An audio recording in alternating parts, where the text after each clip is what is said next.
الحمد لله وكفى وسلام على عباده الذين اصطفى. تر حمد صلاة وسلام رستا دي ديني أدب درنو مینوالو السلام علیکم ورحمة الله وبرکاته. د قرآن د نزول بختور ورځ په هغه بختور ورځ چې د اسلام ځلانده مر راوخوت او قرآن نازل سل ملتونو او ولسونو ته د یووالي مینې او محبت پیغام له ځانه سره درلود. بشریت ته د اخلاقو او ژوند نوي معیارونه وروښودل. په همدغه نیکمرغه ورځې انسانانو ته د خپلمنځي اړیکو د سمون لپاره نوي افکار او نظریات له ځانه سره راوړل.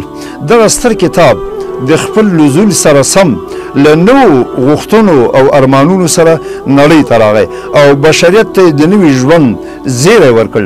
اسلام د دې دپاره راغی چې د انسان اړیکې د هغه رب سره برابرې کړي او انسان په دې پوه کړي چې الله تعالی د ده څښتن او واکمن او د هغه له مبارکې درګاه څخه باید د امر و نهي اصول زده کړي.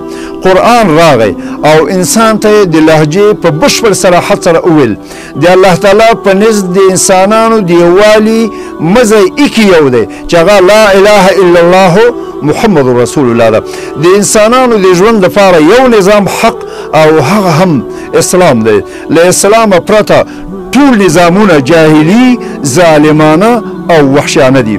سبحانك اللهم وبحمدك أشهد أن لا إله إلا أنت أستغفرك وأتوب إليك.